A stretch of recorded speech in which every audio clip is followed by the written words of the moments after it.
Welcome, everybody. I'm Love Coach Scott Catamas, and it's Sacred Sunday, and a really beautiful Sacred Sunday.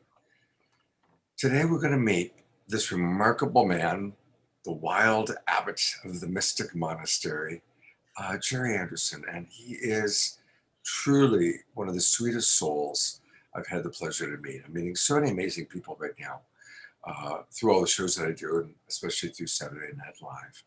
And Jerry is someone that's really touched my heart. And he's got an amazing thing that he's doing, which I think many of you are going to be very interested in. So I'm going to pretty much most of the show is going to be Jerry. But before I introduce him and kind of turn it over to him, I just want us to do a short prayer. And I want to acknowledge that the world is just changing so fast. And I want to acknowledge that this week was the inauguration week. And I know that there's a lot of very different emotions taking place. And I want to acknowledge that all emotions are welcome because they're all part of the human experience. I want to acknowledge those of you that are feeling hopeful and inspired. I want to acknowledge those of you that might be feeling angry or scared. It's all part of the human experience. All of us, we're all aspects of this one incredible eternal beloved. Some call it God, some call it the universe or life or the Holy Spirit, whatever you want to call it. We all are part of this one fabric, this unified field of ever-changing molecules. That's who we are. Oh. So closing our eyes and taking a few deep breaths. And as you close your eyes and let my voice gently guide you, just notice, how is your body informing you?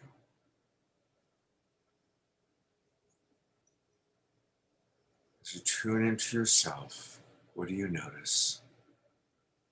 There might be certain places in your body that want some ease, some physical nurturing perhaps. How well resourced are you? Have you had enough food, rest? Is there any anxiety or consternation that you notice? It's okay if there is. It's part of the human experience.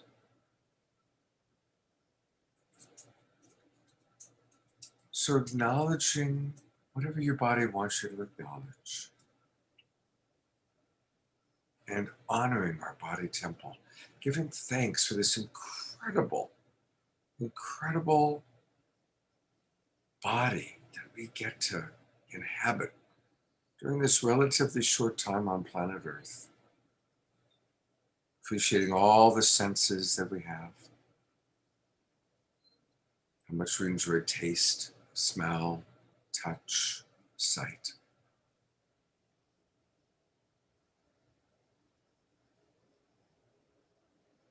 And as we open our eyes back up, I'm going to share the screen with my dear friend and new colleague.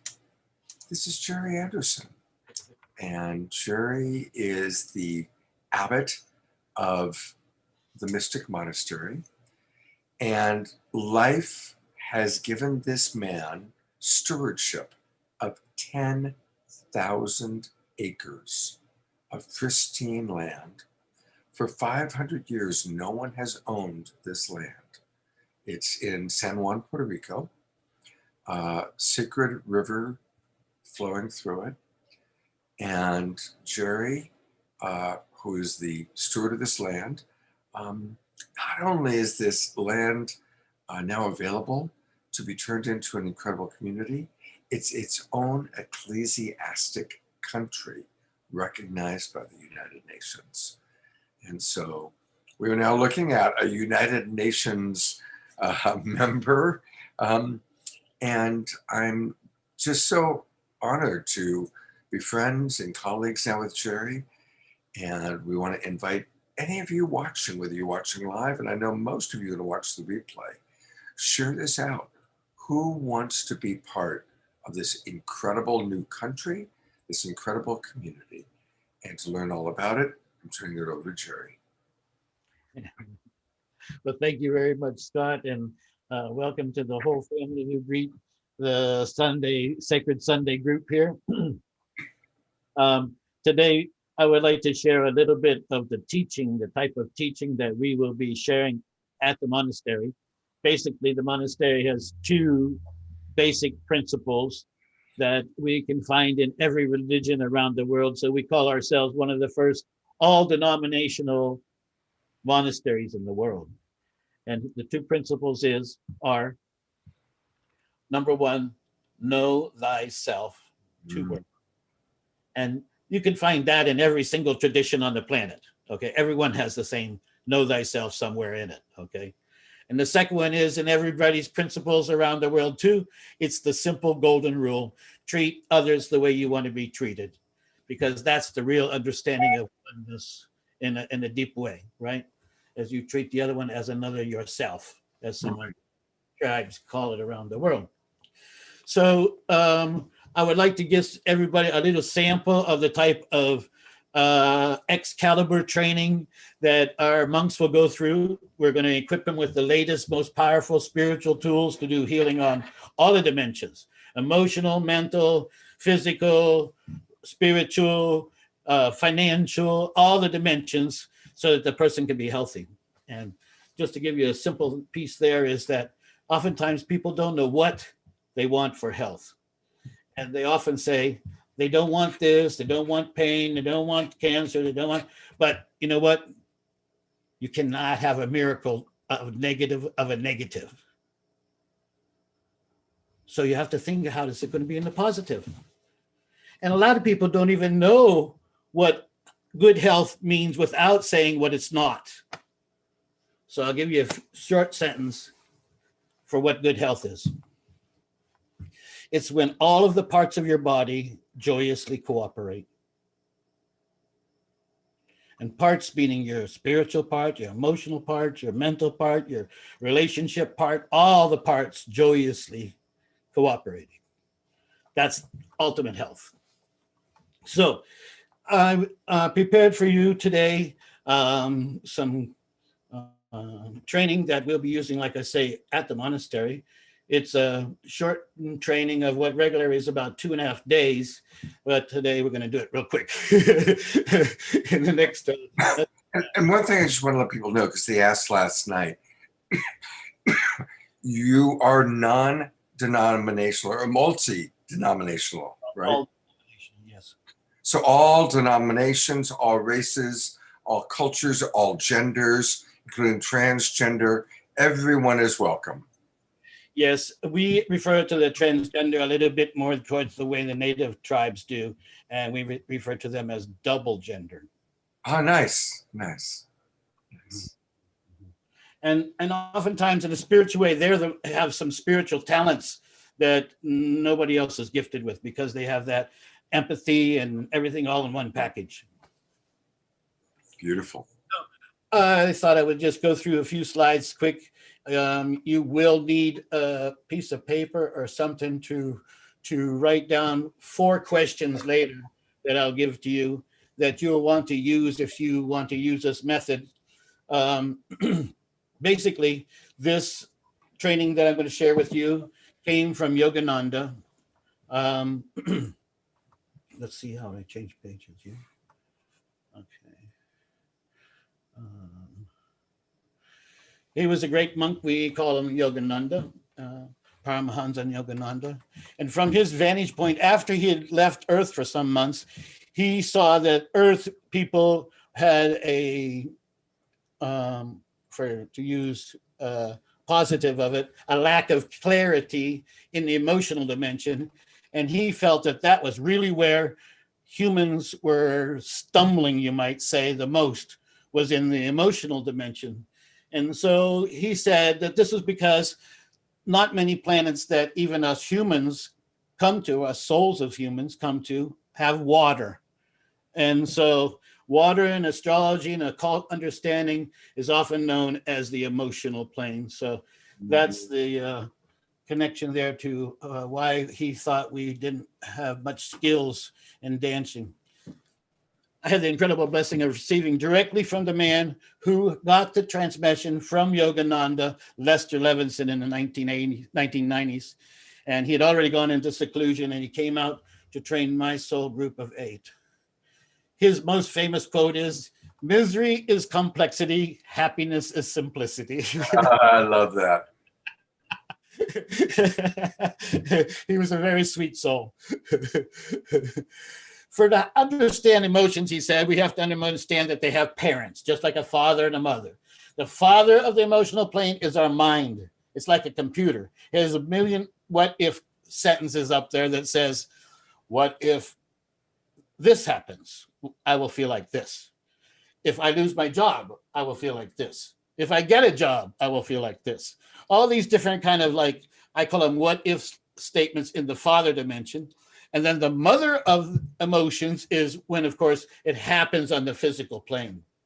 So when that happens on the physical plane, boom, you have the child that was the father and the mother. Now you have the emotion. What do I mean? If you think the day you lose your job, you're going to feel like this on the father plane. On the mother plane, if it happens, you will automatically have that emotion.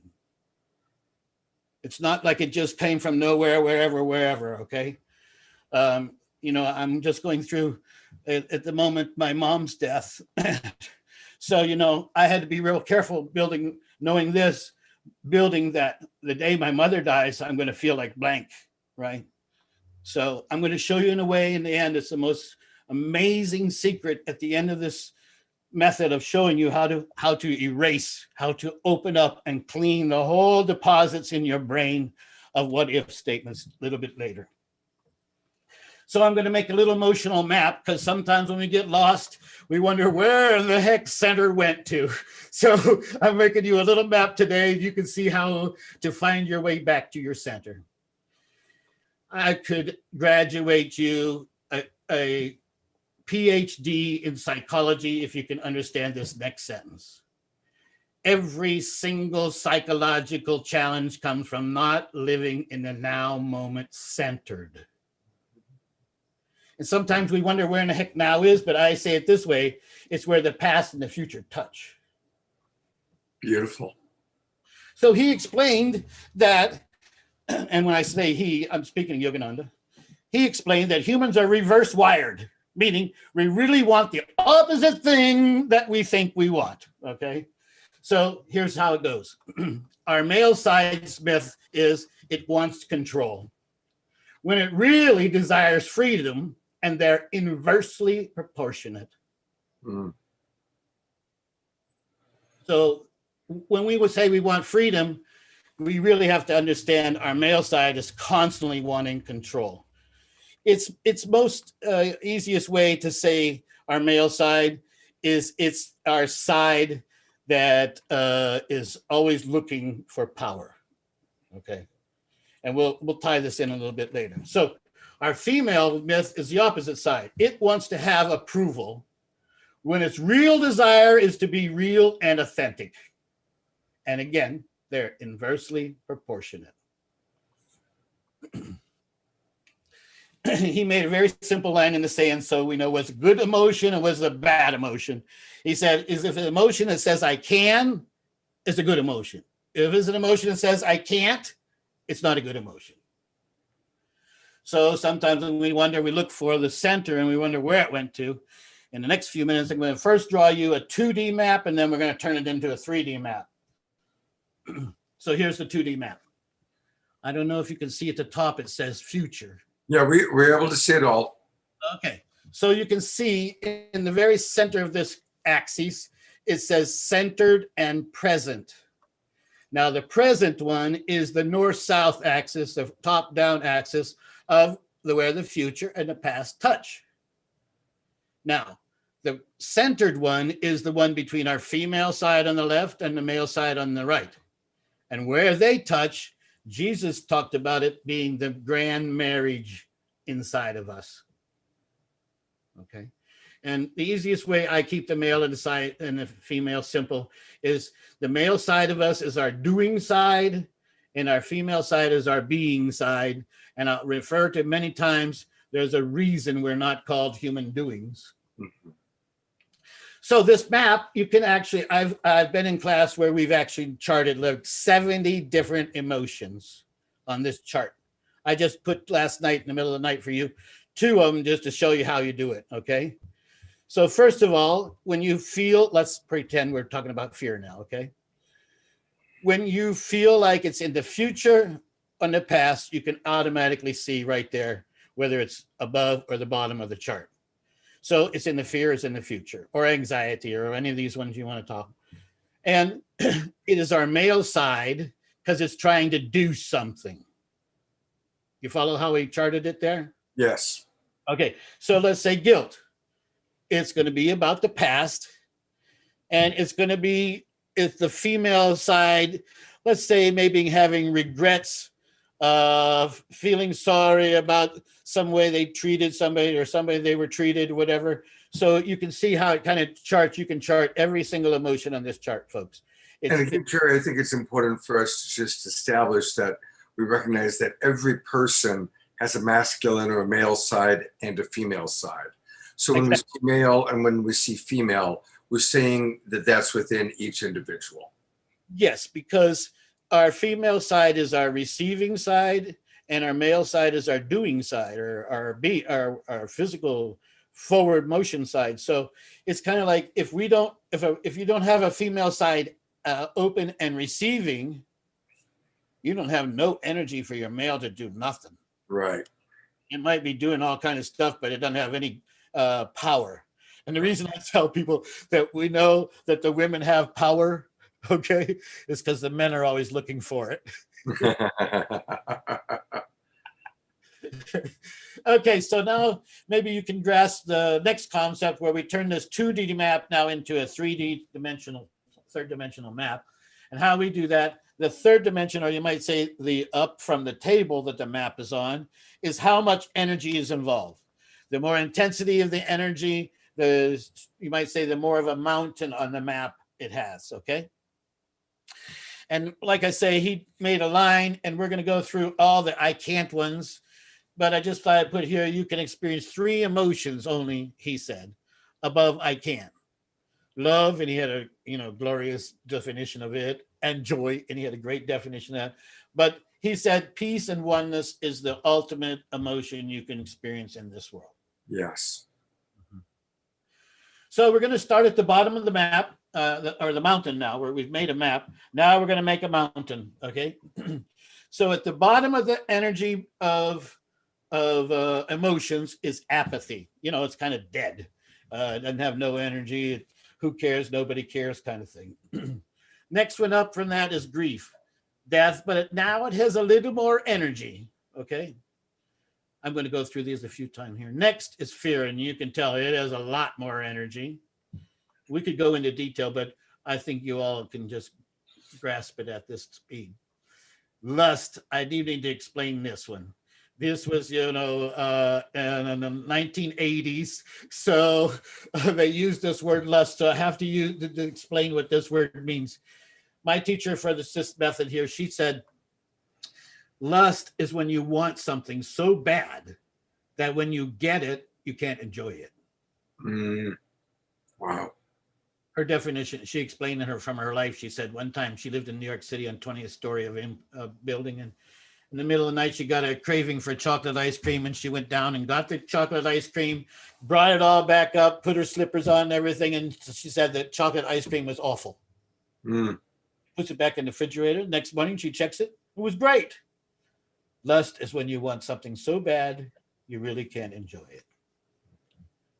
The next more energy, we're building this mountain here, is anger. It's really wanting to change. And as the AA people says, it's good you change the things you can change, but the other you have to kind of let go.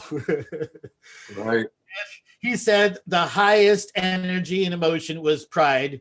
I'll explain that because Remember we were talking about our male and our female side? Our Yes. female side, one of the highest energies of our female side, because remember, it wants approval, attention, that type of thing, is pride. And pride, he said, was, I did it in the past, is what he said. Okay. So we'll jump the line in the sand to I can. Okay. And up here we have love. And my definition of love is LOVE, lots of vital energy. Nice. Joy is where you don't want to change a single thing, right? One of my teenagers one time told me, because we used to do this game a lot, the letters of the word. He said, joy is equal to jump over yourself. Nice. And the highest mountain we can come to is the oneness of the eternity or expansiveness of the void, or however in year one you want to explain it, is like the highest we can go to, right? So now we have a map. Now we know if we want to drive around on the map, we have to know two things: where we're starting from and where we're going to, right? The difficulty is knowing where you are. Just like if I call you from, I'm making this up, of course, now. If I call you from McDonald's and I ask you how to get to your house and you give me the directions, but I tell you I'm at Burger King, the directions ain't going to work. Right. Right here. If you aren't honest with yourself where you are, the map won't help you. Okay. The easy part is the destination, because the destination is the center of the map. Okay. So you don't have to wonder where you're headed to. See, the center is when you come back. Right. So wherever you stray from that point, I'm going to now show you how to navigate back to the center, most skillful way. The founder, he used to say that this was the effortless miracle. So he said, our internal female and our internal wants to feel safe, keyword safe. And our internal male wants to feel the energy of being secure. So he said, the next part of this is how to go back to that center. And please pay very, very close attention, folks, to the next four sentences. The fourth sentence I'm going to tell you, I allow you to write it down, however you want to do it. If I ask you to turn the paper over, 90% of the time, and the people in the class cannot repeat the sentence they just wrote down on the fourth question, because your brain does not want you to get the master delete key for your brain. Okay. You know how when you want to delete something, it says that, are you sure? It's kind of that same thing. Okay. So the question number one is a very easy one. How do I feel? Very simple. Be honest, because this doesn't work. If you're not honest, you're not only fooling yourself. So please be honest. And I assume you're asking just right in the moment. Oh, sweet. Okay. Next question is, No, I was asking you, clarification, Jerry. When you're asking us, how do we feel right in this very moment? What emotion we're feeling? Can you be more clear? Yes, you can apply it in every way you can think. Say, you can talk about what you feel. Yeah, this is focused on the emotional part of it, right? Not the bleeding or whatever kind of things is happening, but yeah, just the emotional part. Okay, even if a crisis going on, the same method will always work. You can use this method, Scott, in ways like if you want to change how you feel about a certain situation, because it's a feeling again, right? Okay. For instance, say somebody wants to change how they feel about being in debt. Mm-hmm. You can use the same method. Okay. So yeah, thanks. Don't worry about Scott derailing me. I have never been on the tracks. So question number two is, do I feel safe and secure? And this is just a simple yes or no question, right? If the answer is yes, there's no need to continue this method. You can use it another time. Okay. If the question is no, I don't feel safe and secure, you ask yourself the next question. This is question number three. Am I wanting approval or control? Now, I want to break down this question a little bit for you, because obviously approval is our female self and our control is our male self, but that's not the problem. He said the problem is that key word just before it, wanting. because he says as soon as you start to want something, it connotes you don't have. Mhm. So he said, we need to have the answer to this question, approval or control, in the question number 4 coming. So here's the master delete key of your emotional dimension. 7 words. Could I let go of wanting the answer to your last question? I will say something here that if you cannot say yes at this moment, you could let go of wanting approval or control. That means you're choosing to hang on to the emotion that you are experiencing.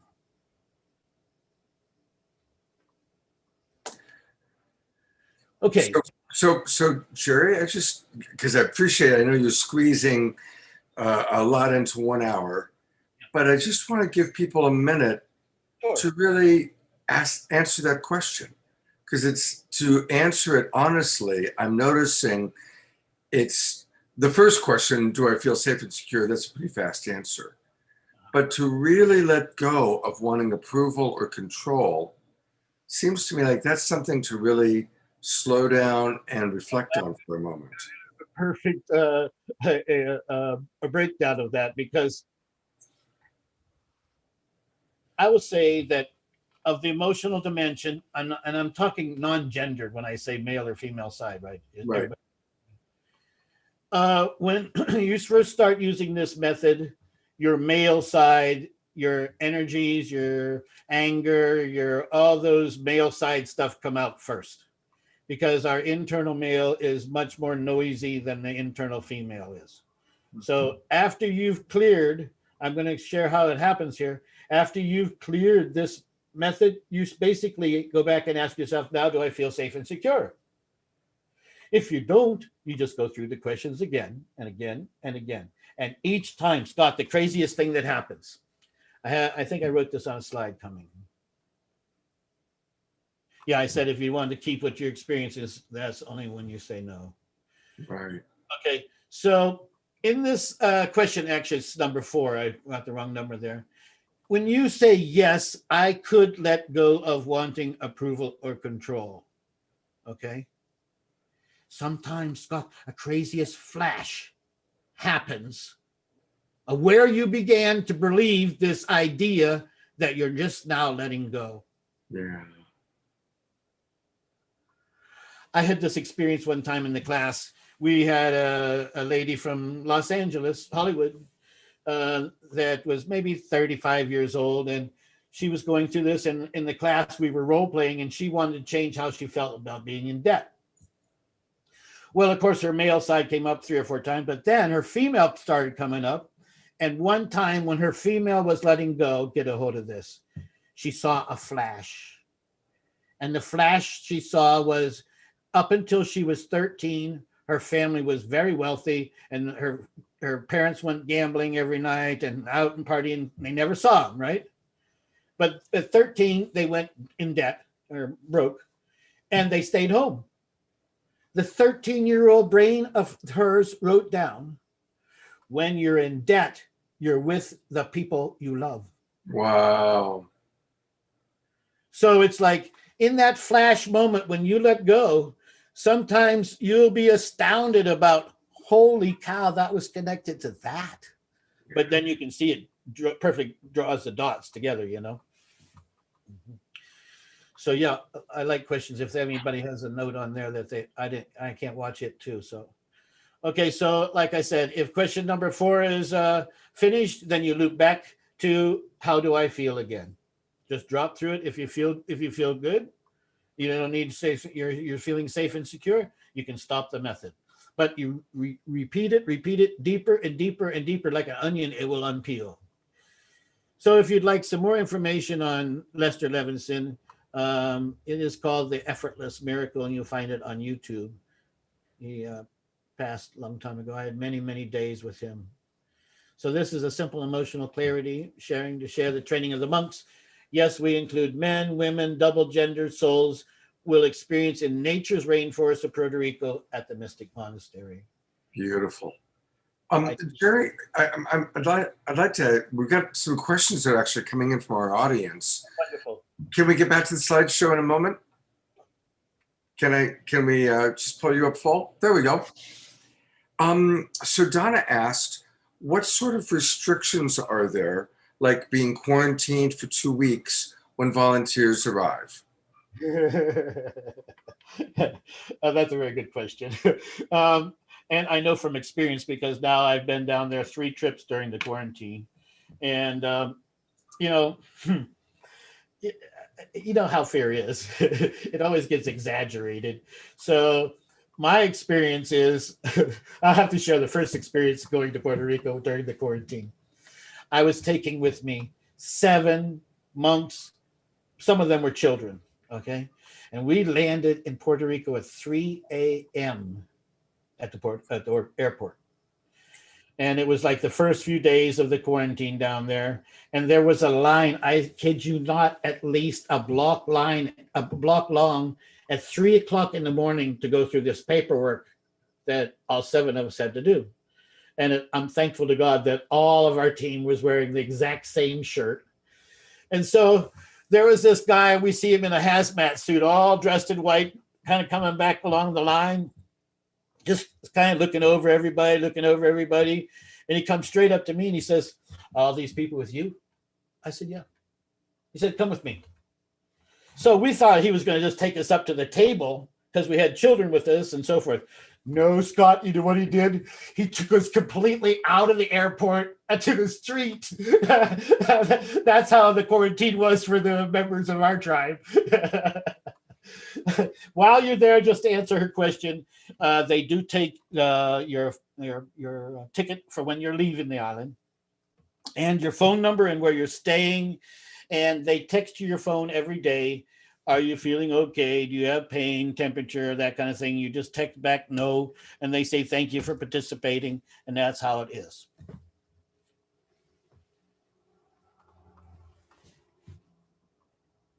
Hello? So, yes, behind me is the Mystic Monastery's land.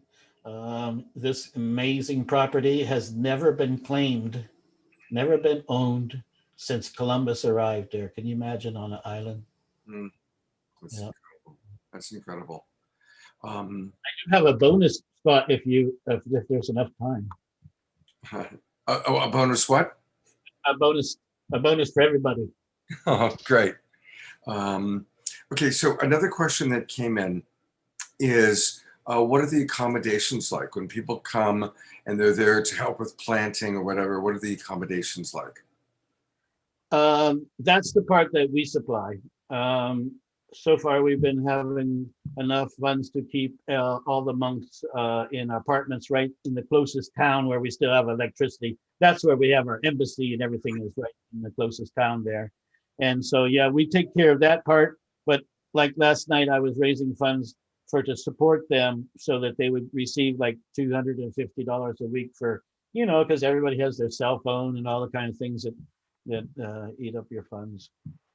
But yes, we do have accommodations. It's in a local town. It's a half of a block, not even a quarter of a block to the most incredible health food store, all fresh fruits, vegetables. And between us and the embassy is not one, but 2 ice cream shops that have flavors of ice cream you never dreamt of, including garlic. Wow. All right. Now you've mentioned the monks that are staying there, but of course people can come and volunteer or work there without actually being a monk or part of the monk program. Is that accurate? Right. Great. Yes, just send an email to me, Abbott@Mystic Monastery, if you're interested in coming, and we can talk about it. George asks, and this is, these are important questions. Hi, Jerry. Very interesting. Chinese medicine has actually located each emotion in our various organ systems. Did you know this? Grief is lung imbalance, anger is the liver, fear is kidney. This is not theoretical. I've experienced the shifting of my moods with these energies adjusted. Pulse taking is essential by acupuncturists and knowing the meridians and corresponding life behaviors. So I guess there's not really a question there other than if you're familiar with that system and that's something you guys work with. Oh, yes. In fact, what's his name, Paul? George.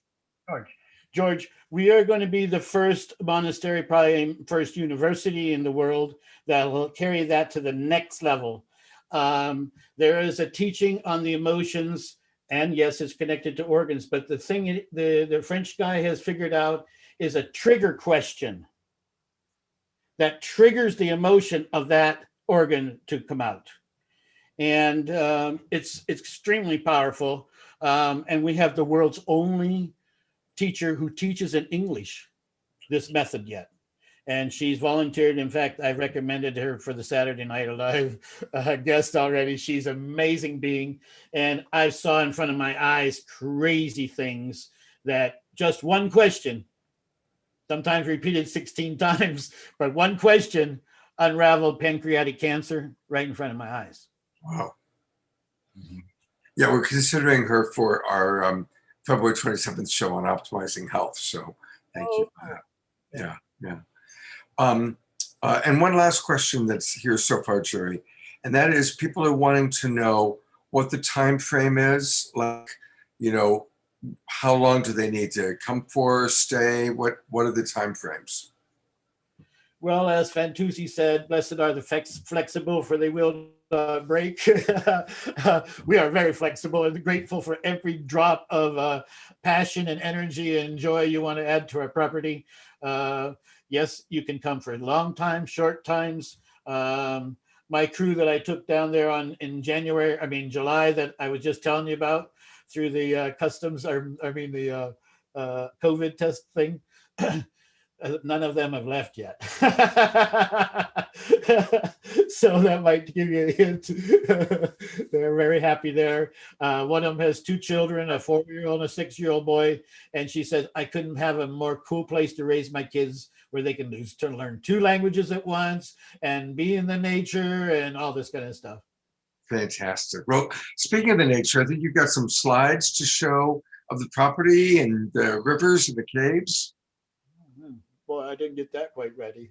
Oh, okay. I apologize. A gift for everybody who stayed with us this long. Okay, go for it. Go for the gift. All right, let's see here. Oh, yeah, here we go. Okay. I had the crazy blessing of being part of some crazy research that was being done at University of Minnesota. And they were researching the difference in creativity of people who, here we go, who were raised with TV and those who were raised without TV. And they had not very many people in the without TV group, so I knew I was in the control seat there. And I said to them, I'll go through all these batteries and batteries and batteries of tests as long as you teach me everything that you learn about me. And the professor said, yeah, this is a square deal. Well, he didn't realize that in order to teach me what they learned about me, they had to teach me the methods that they analyze people and kind of like, understand people's spiritual or their maturity in it all. And so he explained to me this is my 5 bonus ways that people make a decision. And you'd think there would be hundreds of ways to make a decision. The psychologists say, no, there's only 5. The first one is if you make a decision without any information. Basically, they call that kind of person a psychopath, if they take no information in to make a decision. The next is a person who makes their decisions based on survival. The next level is what's in it for me. The next higher is what's in it for the group. And the group might be your family, your tribe, your church, your club, whatever kind of group, okay? And the highest level of decision makers they know of on the planet, and they think it's around 0.9% of the population, make a decision from a principle. That means which is the most fair, which is the most thoughtful, which is the most loving, which is from a principles point of view. So that's my little extra bonus for you all, because really somebody doesn't have to talk very long and you can see which one of these groups a person is. That's a beautiful, that's really lovely. And I want to riff on it for a minute, actually. I'm just going to go to gallery view. I think this is from a French well-known psychologist, Piaget. So one of the things that I had a teacher that taught me a long time ago that fits in, it's another way of looking at what you just shared, is when we're making a choice to ask the question, what's the most loving choice for all involved? Yeah. Yeah. And so if we can just train ourselves to, and that way we're always at that highest level in that 0.9%. Maybe we can increase it from 0.9% to a larger percentage by just asking that question. Yeah. What's the most loving choice for all concerned? Yes. So, And in that simple moment, you switch to a principle, not a reaction, right? right. Yeah. And not a patterned response but it takes slowing down, to be conscious. And we're all on a path of consciousness. Anybody watching this show, anybody attracted to what we're doing and saying, it is on a path of conscious awareness. And to be conscious, we have to slow down. We need to slow down and really, okay, what's the most loving choice? Anyway, I just wanted to riff on that, and I'll turn it back over to you, Jerry. Well, I don't know exactly. Do we have any more questions or anything I could answer? Maybe? Oh, well, okay. So if you're done with your slides, I will go back to gallery. First of all, thank you for who you are. Thank you because somewhere along the line on a soul level, you've done something right and something that has energetically brought you the opportunity to be the steward of 10,000 acres in its own country. And that's, I really let's really, as I say those words, it's huge. It's a really big, big stewardship, Jerry, that has been, granted to you. How are you doing with that? How are you doing with being a steward at that level? Well, one of the knights in Ecuador said to me, he says, Jerry, do you know how big this project is? I told him, I says, I don't like to look at that part. Yes, it is a giant project. And the encouragement that I'm constantly, encouraged by is the amount of grace. Just things happening without even the tiniest bit of effort. I mean, you just spoke of us being the first unrecognized ecclesiastical nation at the United Nations. I didn't even lift a finger to that. Wow. One day they just told me we have 3 seats now at the United Nations. I'm like, what?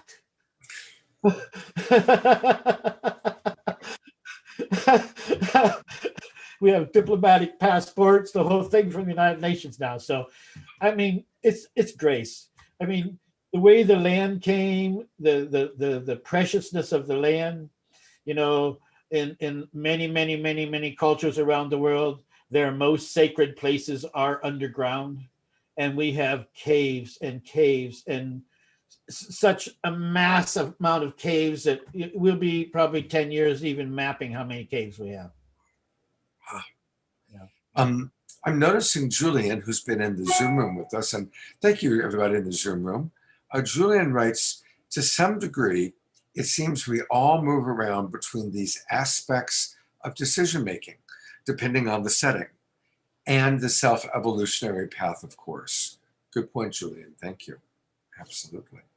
Yeah. And if you're, as you're doing, what Jerry shared, if you notice that you are sometimes making certain decisions from survival or from what's in it for me, how perfectly human. We're not judging anybody. There's no judgment. We all, like Julian said, we kind of, depending on the situation, sometimes we're doing it from number 2 and sometimes we're doing it from number 5.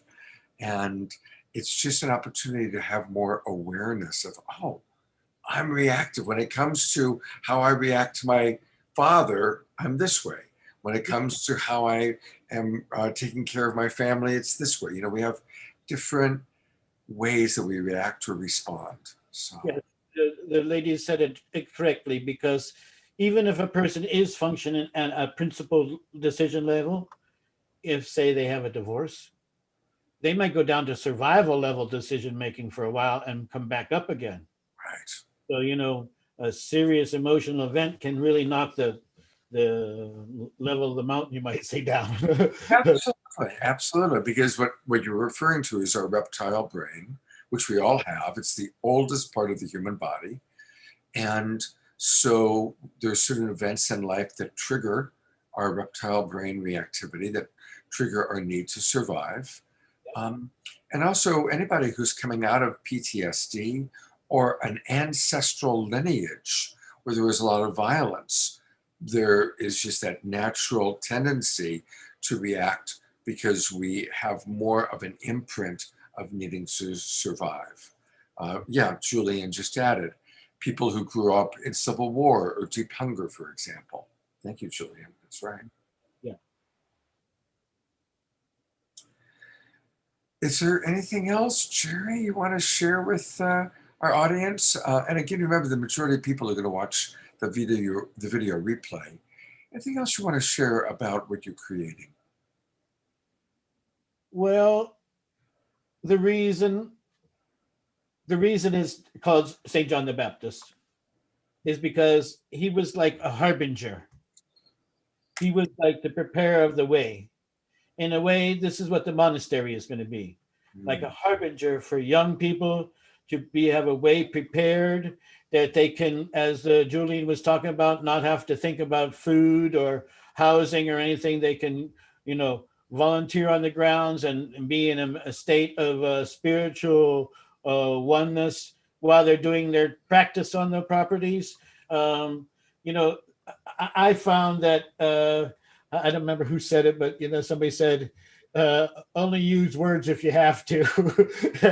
And really, words are where we lose it a lot in the spiritual dimension. So I'm just kind of a very Zen person in that department. I think if you immerse a person in nature long enough, they will connect the dots all by themselves. Yeah, that's for sure. That's for sure. Yeah, my time in nature is just so precious. Oh, yeah. Yes. Well, And just to tease everybody a little bit, we have growing on the property coffee, bananas, avocados, all kinds of special spices and things. But the thing in paradise, I never thought of this, Scott, until that happened to me. But you want to not only just know what you want in paradise, but what you don't want in paradise. You don't want mosquitoes in paradise. We don't have no mosquitoes because of the bat population we support. None. I've been there night, day, early in the spring, fall, winter, wet season, dry season. Never been bit. Wow, that's incredible. Are there fish in the river? Oh, yes. And the locals, our areas kind of had an interesting protection by the locals because they're all afraid to go in there. Yeah. There's a supernatural, kind of like a fear of going into that area because so many very skilled hunters and guides and so forth have gone in there and I know personally the best guide there, 69 years old. Okay. He told me, Jerry, I was lost with a paid group for 3 days in there. Wow. Okay. So it's very rugged, unexplored, and so nobody goes there. But the locals tell us that they have actually caught out of the river shrimp as long as your forearm. Wow. So the river is on your property, but it's not easily accessible on your property. Oh, yeah. Yeah, the river is the main feature of the whole property. Oh, it is. So it is easily accessible. Yeah. Okay. The way you were describing it, I got confused. So once you're at 800 feet elevation on the river, but once you leave the river, it's like steep vertical sides in every direction. Got it. Okay. Well, definitely we're going to do more shows with you. We're going to have Jerry as a panelist. This is the beginning. This is just the birth of our relationship to Jerry, and Jerry really coming out, and so we're going to track the progress. We're going to track those members of Saturday Night Alive that go to Puerto Rico. I'm planning on going. I want to come and visit. This is the start of a beautiful friendship and a beautiful adventure. Jerry, thank you so much for your time, and I know that I'll be talking to you personally the next day or two, and all of our Saturday Night Alive and Sacred Sunday friends are going to be tracking your progress. All the Sacred Sunday members of your tribe here, and may you be inspired to be the brightest light in this time of darkness that we are facing on our planet. Thank you. And I also just want to acknowledge once again the passage of your beloved mother, who passed away the night before last, and just how proud she must be of her son and this incredible adventure that you're on, and this incredible task before you to create a country, to create a community. I think your mother needed to be outside of the body where she could do greater work. You know, it's interesting that many of the great souls leave their bodies at early ages because they can do more work when they are back in the oneness, when they're back in the in that oneness where they can be whispering into all of our ears, where they can be inspiring all of us. And so I believe that that's why your mother is now in the angelic realm, getting her wings and remembering what it's like to be in that realm where she can guide you and guide this beautiful thing that you're doing. Thank you, sir. Aho. Ashe. Talk to you soon, Jerry. Thank you, everybody, for watching. Share this with your friends. Put this out there. Anybody you know that's looking for community.